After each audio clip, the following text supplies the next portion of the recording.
They can try to stop legislation. They can try to derail it, but I see the sound money movement as an unstoppable force right now, and we have so much momentum. In the second committee, the JP Morgan Chase voted against the model legislation. A few other financial institutions voted against it. So they're out there, they're resisting, but the overwhelming amount of people who are in support of this is unbelievable. It's amazing. This is Kaiser Johnson with Liberty and Finance, and these are the Miles Franklin Weekly Specials for July 14th through July 21st, 2025, while supplies last. This week, we'll swap any silver bars you have into junk silver at just a 2% fee. That's right, any silver bars or rounds that you have. We'll buy back at 2% under spot and swap into junk silver at spot with the proceeds. It's a quick and easy way to move from large quantities of bullion into junk silver at the lowest cost in years. To order our specials or any of the many other options we have available, call us at 1-888-815-4237. That's 1-888-81-LIBERTY. We're available after hours and on weekends, and we look forward to speaking with you. Welcome back to Liberty and Finance. We're delighted to have this returning guest who's really plugged into the sound money movement. Daniel Diaz is the executive director of Citizens for Sound Money. He joins us today is Saturday, July 19th, 2025. Daniel, thanks for coming back on Liberty and Finance. Absolutely. Thank you for having me on again, Dunnigan. You're a challenging man to catch up with because you're jetting all over the place, knocking on the doors of legislators across the country, helping spread the good work of the sound money movement, making sure that we get back to constitutionally guaranteed sound money for the good of the people so that they can't steal our earnings, our savings, and our retirements. So good on you for that. We were with you about a month ago in a Sound Money Summit panel. You talked to us about a new legal tender law that had just been passed in Florida that was being replicated in part by Texas, and you were just giving me an update before we started recording about progress in Missouri. We'd love to get your recap, just if you could just give us kind of like your top 40 or across the country. Where are we making progress? Where are we breaking down barriers? Who's doing the heavy lifting? Where could they use some help? Where maybe are we struggling? Where is the swamp fighting back? What's on the top of your mind, because you are just steeped in this and really plugged in? Yeah, well, I just got back this morning, 2 a.m. from Indianapolis. I'll start there and we'll work backwards. So the City for Sound Money joined the American Legislative Exchange Council. It's the largest conference where delegates or representatives and the private sector come together to work to create model legislation for the country. The 2 Arkansas legislators that passed the transactional gold bill, which created an electronic payment system and also authorized the state of Arkansas to create a depository to hold its gold and silver, sponsored model legislation. And we at Citizens Sound Money, Economic War Room with Mike Carter and Pirate Money, we worked with the legislators and we got it through both task force. Their task force are considered committees. It's like a mock state legislature. And we were able to get it through both committees, and it's on its way to the governor or the board of directors. And if the board of directors signs off on it, then we now have model legislation for the whole country that legislators can go to, a reputable organization that's been around for, I think, about 50 years. Or maybe it was, I think it's about 50 years. And they can use that as model legislation for the whole country. What we have found is that because there hasn't been unified model legislation, every state has a different version. Some are really good, some are really bad. I won't talk about the bad one, but we're working in some of those states because I've talked to those legislators like, hey, you guys got a really crazy bill. And like, let's work on it. Let's give us a call. So we were able to get that passed. And we put a tweet of what we call the dream team that we're able to work together to get done. So we now have model legislation for the country that if anybody's watching and you're a legislator, if the board of directors of ALEC pass it, it will be on the website and you just pull that off, and every state's going to be different. But now we have some guide rails and guidelines on what would be some of the best sound money legislation, a model. So that was exciting. We just did that this past week. ALEC was from Wednesday to Friday. And it was an amazing time of networking. I got in contact with the Missouri delegation. I saw them at the governor's signing. So right before I flew to ALEC, I was called and I had a last-minute flight to Missouri to be a part of the signing of the Constitutional Money Act. Missouri is officially the most permissive and the best sound money legislation in the country. And why do I say that? Well, not only have they made all gold and silver legal tender, meaning everything. If it's gold and silver and has its weight and purity stamped on it, it's legal tender in Missouri. It also forces the state of Missouri to accept digital gold and silver for the payment of taxes and debts. The caveat is once they receive it, it has to be convertible to dollars.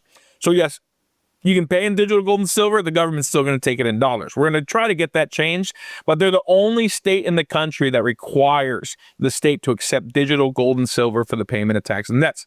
There's also a gold clause. So Missouri now, gold and silver contracts are enforceable. There's a non-discriminatory or non-discrimination provision where you have to treat all legal tender the same. So if you give a cash discount, you also have to give a gold and silver discount. Likewise, if you give a discount on gold and silver, you also have to give a discount in cash. There's also anti-confiscation language, meaning that in the state of Missouri, the federal government or any quasi-governmental or governmental agency in Missouri cannot confiscate your gold and silver without due process through the court system. Missouri is hands down #1 in the country on gold and silver as legal tender, and that's extremely exciting because that they're the model. Now Arkansas, which is what we base the model legislation off of, is probably the second or third best legislation in the country because they make most bullion that's 999 fine, gold and silver legal tender. They have an electronic payment system, and they have a lot of the similar provisions that that Missouri has, but it's just a simpler, shorter bill. What else has been going on? We met with a candidate running for governor, Congressman Byron Donalds, Kinesis, Goldback, and Citizens for Sound Money, and we basically had a policy briefing with him explaining the Florida legislation. And what was great about meeting with the Congressman Byron Donalds is he asked us, he's like, look, I don't want to talk, I'm here for you. And we told him what our #1 concern was. And our #1 concern was collectible tax and capital gains tax. And we hammered that. And you know what? He is one of the few congressmen in the federal government that actually understands economics. He's an Austrian economist, and he understood purchasing power. And he said that he will be working with my congressman, Mike Herodopoulos, Thomas Massey, and others to try to create a bill to get rid of capital gains and collectibles tax on gold and silver. And he's running for governor. His vision is to make Florida the financial capital of the world, and he understands sound money is necessary for that. Gold and silver is freedom. Everything else, fiat currency, I call it a debt enslavement tool. And the only real way to bring freedom back to the people is to get the money out of the hands of the government and get it back into the hands of the people. And gold and silver is what the people chose thousands of years ago as a medium of exchange, unit account, and a store of value. Now back to Florida and Texas. We have had some amazing conversations at ALEC with the Florida delegation. And the Florida delegation completely understands the concerns that I brought up about a month ago, that the two drafters, the two bureaucrats that drafted it, put a provision that basically makes nothing legal tender. So I met with Doug Bankson. I met with multiple legislators, Senator Martin, Representative, is it Nix? I think it's Danny Nix is his name. Yeah, I think it's Nix. And they all know the concern, and they're going to be coming back to fix those provisions. I know I spoke to Andy about it. Larry and I, afterwards, we spoke to Larry about a provision that was not our intent. It kind of slipped by, that the regulatory framework for money services businesses and custodians of gold and silver was only supposed to be for those transacting in electronic, but somehow it got translated into custodians that they need insurance. So we're going to address that too. So a lot of the concerns that came up that we identified, the legislature and the sponsors in Florida are aware, and we're going to fix it. How much we're going to fix depends on leadership's appetite. You know, it was a heavy lift to make the regulatory framework for the electronic side. And, you know, at least at minimum, I know that we're going to get the zero numbers. And the Office of Financial Regulation sent an email out to all the stakeholders, I think, including Andy, myself, other gold and silver companies that had a stake in trying to get this through.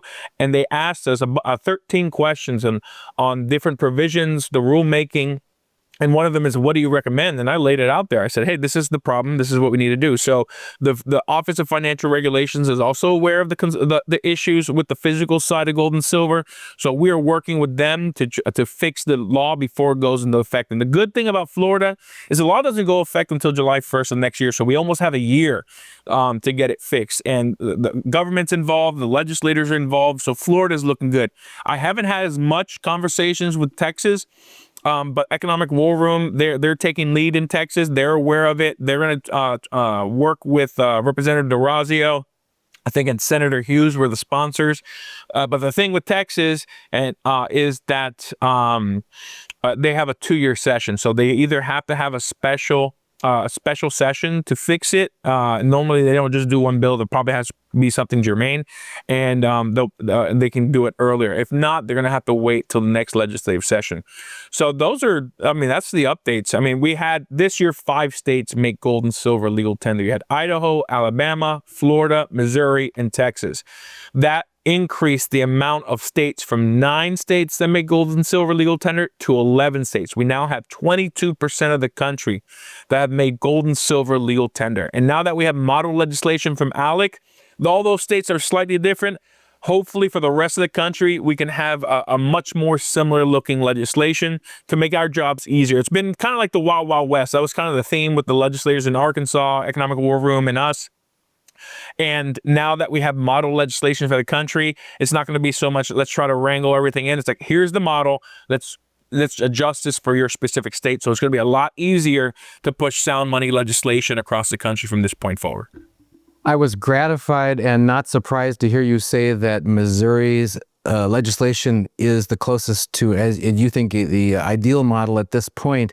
We've had Patrick Holland from Missouri Freedom Initiative here several times on our channel, and he has been a stalwart supporter and beating the bushes, getting the grassroots support out for people to stand up and back their legislators and tell them, we want this, we need this.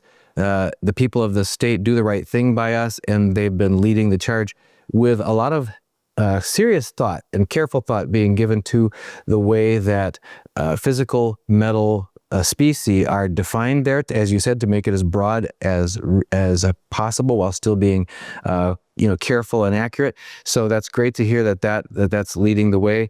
And now you've mentioned several times ALEC. Is this the Citizens Exchange Conference? Can you tell us more about that organization so we can put a link in the description? Yeah, ALEC is the American Legislative Exchange Council. It was founded by Ronald Reagan to bring together state legislators. The mission is it's federalism is the last one. I think free markets, alec.org. The website, if you want to check out ALEC, is alec.org. And what is we're brand new members. I kind of got baptized by fire because we were planning on just coming in and learning, observing. Then we learned there was a sound money, or they called it the Transactional Gold and Silver Act. So instead of being just a fly in the wall, learning the process, we're baptized. Like, oh no, here we go. We got to actually work and get this done and pass. So we were able to get that done. So here we go. This is on their website. The American Legislative Exchange Council is America's largest nonpartisan voluntary membership organization of state legislators dedicated to the principles of limited government, free markets, and federalism. It is a conservative organization. At every single speech they prayed, they talked about God. One of the keynotes, not the keynotes, but one of the main speakers got up there and said it's because of God that the legislators were elected and that we're all here. And they shattered records. The outgoing president of ALEC. She is a senator from West Virginia. Under her tenure, ALEC had the most new members. I think over 400 new members joined this meeting, and it's the largest conference they've ever had. The next conference is in Dallas, which is in December. They meet twice a year. They meet in the summer in July, and then they meet in December. And then next year it's going to be in Orlando. So Texas and Florida, the next locations where they have where they're going to have the ALEC conferences. And that's exactly what they do. They get together the conservative legislators of all states. They come together with the private sector, and it's like a mock state legislature. They have multiple task forces, and you have the private sector that votes and the public sector that votes. And then we deliberate and we talk. So if there's something like we were part of some meetings where the public sector voted almost unanimously and the private sector voted it almost completely down, or vice versa.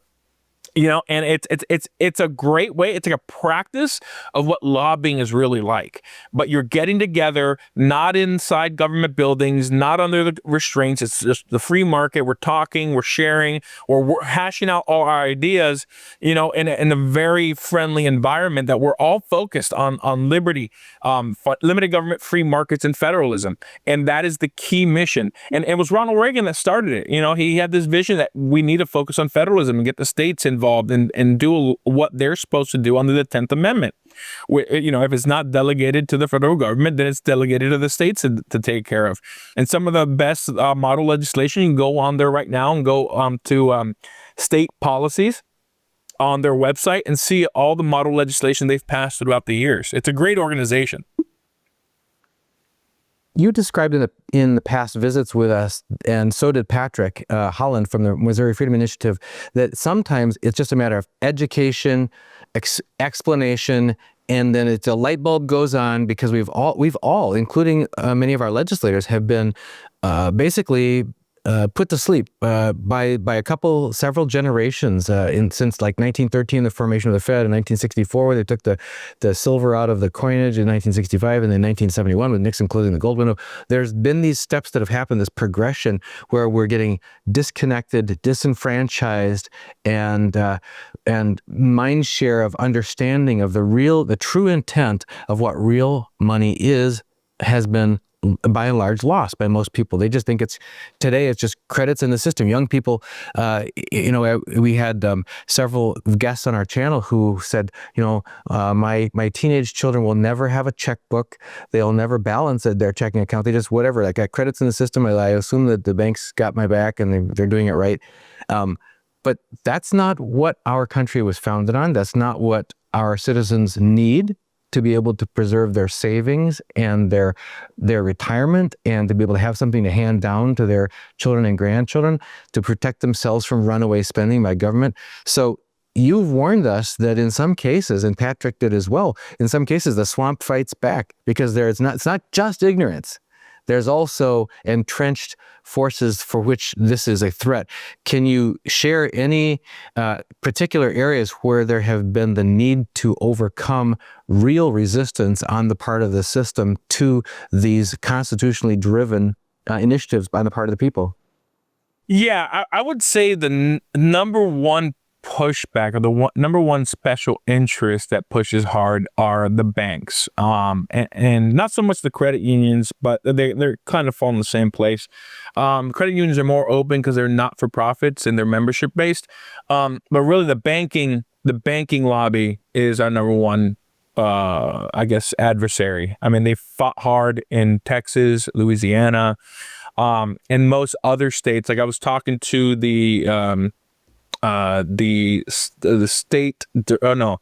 senior government affairs official of the credit unions of Florida, and he's like, "Yeah, man, you give good testimony." I'm like, "Well, how many did you go to?" He's like, "I went to all of them. That's my job." I'm like, I was there. I'm like, I didn't even know the credit unions were watching. He's like, "Yeah, we're always watching when it comes to finances." But the one thing that we find that the banks are most resistant towards is if we start trying to become a bank. If bullion depositories or gold and silver companies want to act like banks, that's where they really push back. And the number one threat to them is if we start trying to force the banks to accept gold and silver. They don't want that. They're happy in their lane. And in Florida, we just suggested that, gold and silver custodians take on government funds. It would fall under the regulations of qualified public depositories. And we just touched it, and the uproar from everybody, from the government to the banks and everything, it was such a trigger point for the banking lobby and the government officials that have been working with the banking lobby to protect qualified public depositories within the FDIC and everything. We're like, whoa, okay, we'll never talk about that again, because that would have caused like a major battle. So as long as we stay in our lane, make gold and silver legal tender, make gold and silver transactional, do all the things we can to remove the restrictions of using gold and silver like we can easily use Federal Reserve notes, then we should be fine. They're watching. Like every single committee, I saw the banking lobby. There's like 6 or 7 of them on the left, and every committee watching. And they did give some input on some like money services business like ideas. They didn't really push hard. They were they're always there watching, lingering in the background to make sure that we don't step on their toes. They do push back. They push back hard in Texas and Louisiana, and Economic War Room did a great job of talking them down and getting those bills through. But that we're threatening the system, and what they don't want is we integrate gold and silver into their system. They don't mind us setting up a parallel economy, a parallel system where we transact, do digital transfers, and so forth. Now, what's interesting is the credit unions are a little more open to gold and silver. I had a very interesting conversation with the senior government affairs official, and he's like, we see an opportunity. We see a business opportunity. He wants me to speak sometime in the next week or two to all the CEOs of all the credit unions in Florida to explain the bill, because I know the Florida legislation back and forth, and see where they can make some profits, how they can use gold and silver to make more, to increase their business.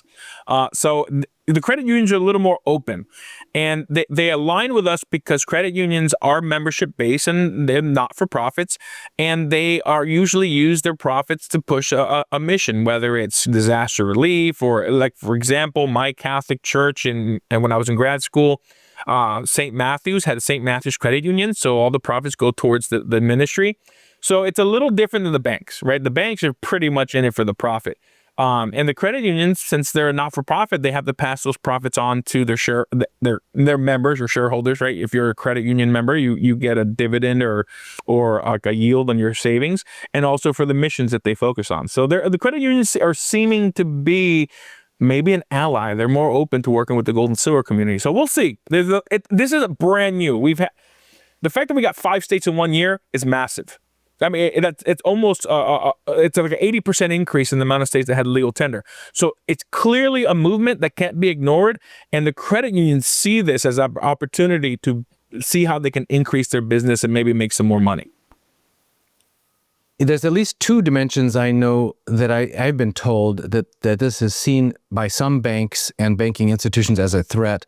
One is it's simply competition. They pretty much have no competition right now. They have kind of a near monopoly around financial transactions, and especially as more and more transactions become electronic, in league with the credit card companies and credit card companies that are sponsored by banks, et cetera, there's this notion that basically all of our lives are being led through the card, and the card always takes its 2% or its 3% or its 4%, and they're just skimming off that. It's like a hidden, not only a loss of privacy, but also just a tax at the corporate level from everyone's transactions in our lives. The second was said to me behind closed doors by my banker when we have clients who are purchasing physical precious metals and they're going in to send request a bank wire from their bank. The bank is under requirement because of wire fraud prevention, anti-money laundering, to ask a series of about 8 questions that are very straightforward. But then there's this extra level of questioning that comes in. And then sometimes there's even the wire department will call the person even after they left the bank. And then sometimes it'll go up to, if it's a large amount, it'll go up to a higher level of the bank. And they'll get another. We had one rather glorious example of a person trying to spend tens of millions of dollars who had to argue for hours with the bankers until finally threatening to bring the regulators in on them before they released the funds.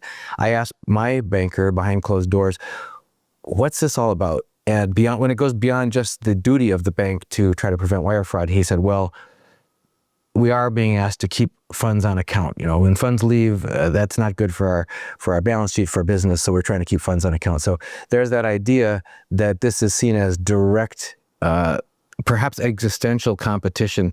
But it sounds like as long as you're setting up a parallel system that people can opt in if they understand the benefits of it, and make that more and more clarified in the legal framework, that's being possible. But any other thoughts from you on how this is seen as competition, and it is as a free market, to the current banking system, and what your thoughts are as an advocate as a citizen for sound money executive director, why you think that that's important to have freedom of choice in how we use our money? Yeah, well, I think the heart of liberty is choice, right? Like the fact that we don't have a choice to opt out of the current economy. You can, but it's difficult, right? Like if you're just cash and gold, I mean, it's going to be hard for you to pretty much buy a lot of things if you're not plugged into the electronic side. So I think from the conversations I've had, the banks aren't so worried about choice. They're more worried about us getting and taking their business. Now, I think they're not too worried right now because only 11 states have done it. And it's in the way the Trump administration is moving towards getting rid of capital gains on crypto assets. I think it's only a matter of time till they bring in gold and silver. I also think that they're seeing that this went from a little fringe, like conspiratorial movement to now a mainstream movement, because it isn't just the United States, it's global. After Florida passed, we got contacted from people around the world, Ireland, the UK, Australia, Germany, all asking and reaching out. And I've been consulting with people around the world on how they can lobby for their members of parliament to bring sound money legislation. So I think what's happening is people are finally struggling because of inflation. 78% of Americans are living paycheck to paycheck with not $1,000 to the name, and that can't be ignored anymore. So people don't trust the government anymore either, because of the internet, because of Rumble, because of all these different platforms where people can speak their mind. And X with Elon Musk, it's now a free speech zone. You can pretty much say almost anything on X and get out information. I think that the bankers are smart. They print the currency and they have analytics and they're seeing trends, right? Amazon saw trends before the financial troubles that we've had in the last 6 months. And they started laying off people. Microsoft is laying off people. And these large corporations know what's going to happen before it actually happens because they have AI, data analytics. So it's a trend. And you can't stop a movement. You might be able to delay it. You might be able to fight against it. But when there's overwhelming support from the government officials and the people, they're just trying to stay in their lane and keep as much of it as possible. So they can try to stop legislation. They can try to derail it. But I see the sound money movement as an unstoppable force right now. And we have so much momentum. The fact that we got model legislation from ALEC, and get this, in the second committee, the JP Morgan Chase voted against the model legislation. A few other financial institutions voted against it. So they're out there, they're resisting, but the overwhelming amount of people who are in support of this is unbelievable. It's amazing, and I'm just humbled to be a small part of this movement, and being used to bring liberty and freedom financially, because I think freedom is tied to economic liberty. And if you don't have that, then you truly aren't free. And I think freedom of choice when it comes to choosing gold and silver as your main currency of use, I think is really going to proliferate humanity from the chains of tyranny of the fiat economy. And I just want to mention one thing, because I see this all the time, and I'm sure you've heard this too. Like, why would you ever spend gold and silver and not your dollars? Well, if the mission is to bring freedom to humanity, we should be using what humanity has used for most of written history as currency. And if we're going to create a parallel economy, you got to stop thinking of gold and silver as strictly a store of value. It is a medium of exchange, a unit of account, and a store of value. The dollar is just a medium of exchange and a unit of account. That's it. So if you want your economic energy to be stolen, then put all your wealth in the dollar and just buy gold and stack it. But if you really want to bring liberty to the world, you need to stop looking at gold and silver as strictly a store of value and start looking at how to spend it. There are businesses around the country that accept gold cash, like gold backs, kinesis bills, and so forth for the payment of goods and services. And soon, in Missouri, they can accept any form of gold and silver. So if you're in Missouri and you're listening to this, once the law takes effect, I don't know if it's August 8th or January 1st. I don't know. It's either August 8th or January 1st is when the law becomes active.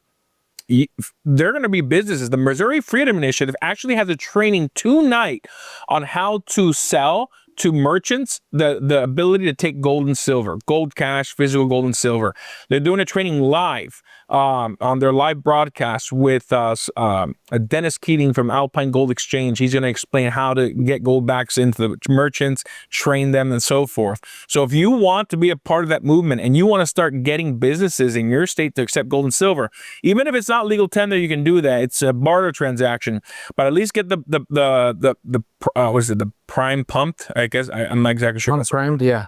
Yeah, and start getting people, to start thinking about accepting gold and silver for the payments of goods and services. And what you can tell them is, look, just like you would do a discount in cash, do a discount in gold, because they're gonna preserve their profits more if they take gold and silver for payments of goods and services than if they took the dollar, because as ShadowSat shows, the dollar's losing around 10.5% a year, when gold in the past year has gone up nearly 40 to 43%.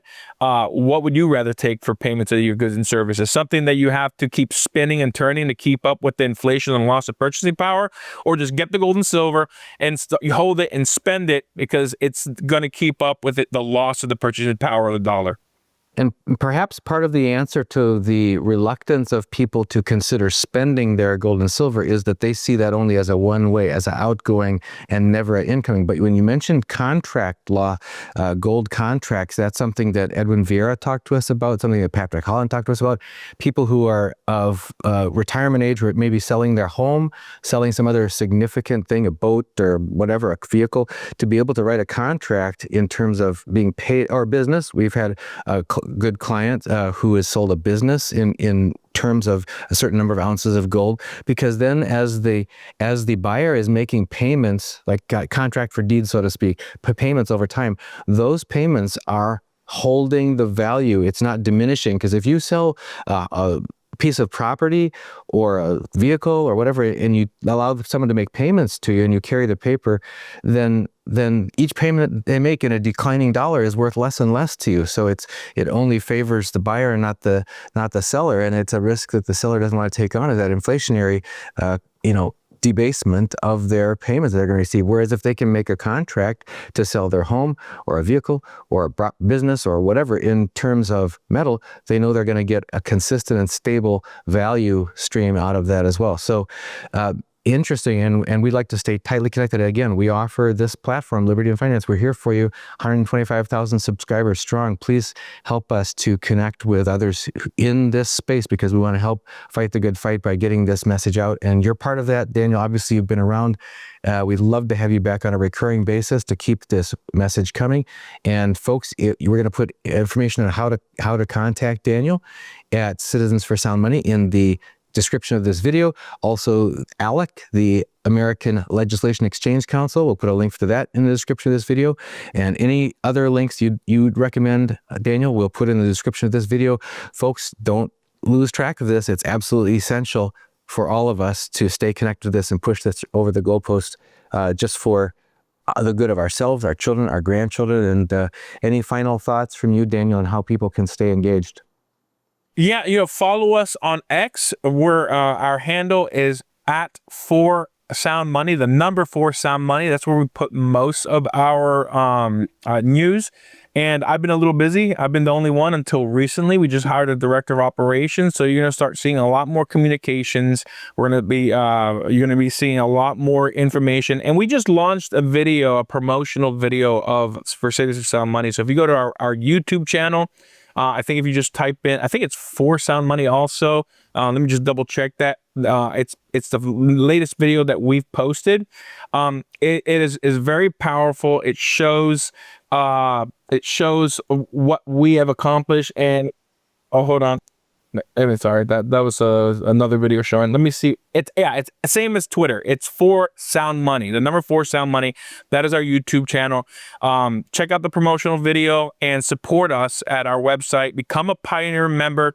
If you, it's $25 a year to join. It goes directly towards our lobbying efforts. And if you give $100 or more, we will also send you a free digital ounce of silver through Kinesis. So support the mission, spread the Sound Money gospel, tell everybody education is key. So the more people you tell about gold and silver as money, the better. We just need to get the word out there. 90, from what I've heard, between 90 to 98% of the people do not own gold and silver. So we have a lot of work to do on the education front, and let them know that 22% of the country has already made it legal tender, and it's only a matter of time till the rest of the country does it.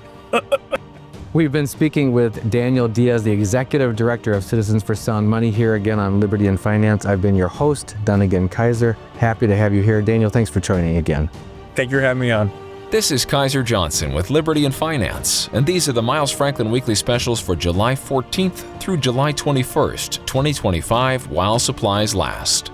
This week, we'll swap any silver bars you have into junk silver at just a 2% fee. That's right, any silver bars or rounds that you have. We'll buy back at 2% under spot and swap into junk silver at spot with the proceeds. It's a quick and easy way to move from large quantities of bullion into junk silver at the lowest cost in years. To order our specials or any of the many other options we have available, call us at 1-888-815-4237. That's 1-888-81-LIBERTY. We're available after hours and on weekends, and we look forward to speaking with you.